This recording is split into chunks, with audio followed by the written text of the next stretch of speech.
আমি গুঁড়ো চিনি নিচ্ছি। মিষ্টি কম বেশি অনেকেই কেকে খেতে পারে, সেটা তার ব্যাপার।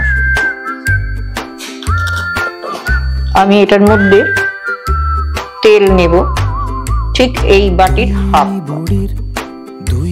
এইবার এটা আমি ফেটিয়ে নেব। আমি এটার মধ্যে এখন দই দিয়ে দেব। এই সবটাই আমি এখন একবারে ফেটিয়ে নিচ্ছি। সুজি নিচ্ছি ঠিক 300 গ্রাম।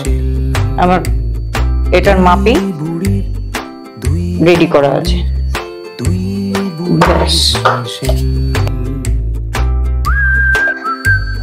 একটুখানি নুন দেব,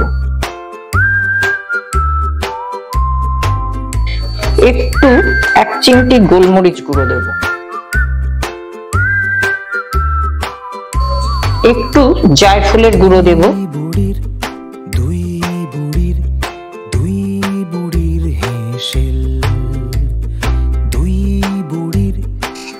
মানে আমার খুব ছোট্ট চামচ, তাই আমি এটার 2 চামচ বেকিং পাউডার দিয়ে দিচ্ছি। আমি সোডা ব্যবহার করছি না, খাবার সোডাটা ব্যবহার করছি না। আমি কিছু ফল কুচিয়ে রামে ভিজিয়ে রেখেছিলাম, সেখান থেকে আমি একটু ময়দায় ডাস্ট করে নিয়েছি, সেইগুলো আমি এখন দিয়ে দিচ্ছি। এটার থেকেও একটা ফ্লেভার আসবে ফ্রুট কেকের।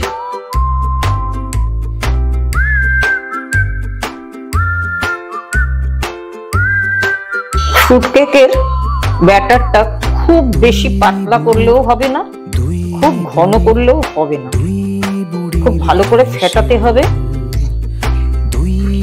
একটু চাপ চাপ থাকে, অসুবিধা হয় না ফলগুলো থাকার জন্য।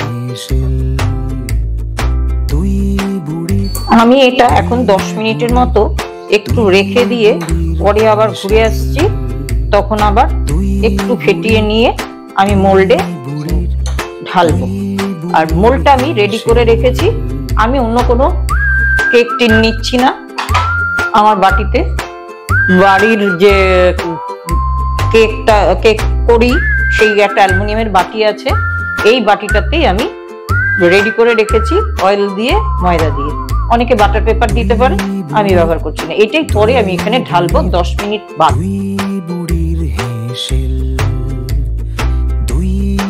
আমি আবার একটুখানি এটা ফেটাবো।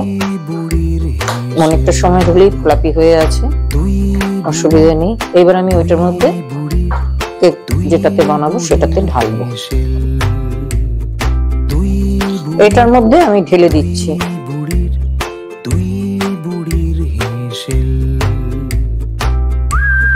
এটা যেহেতু খুব একটা পাতলা নয়, তার জন্য এটার মধ্যে বাবল থাকার কোনো চান্সও নেই। ভেতরে প্রচুর ফ্রুট আছে, ওই জন্য কোনো বুদবুদ নেই। দেখুন এখনো প্রায় হয়ে আছে। আমি আরেকটু ফ্রুট উপর থেকে ঢেলে দিচ্ছি। এটা যেহেতু ফ্রুট কেক, ফ্রুটেই ভর্তি।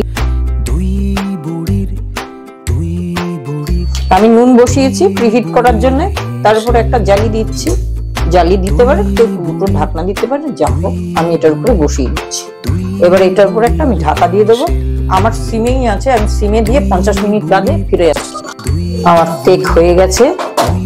আমি এই যে টুথপিক দিয়ে একটু দেখে দিচ্ছি, এই দেখুন কিচ্ছু লাগেনি, শুকনো একদম ড্রাই।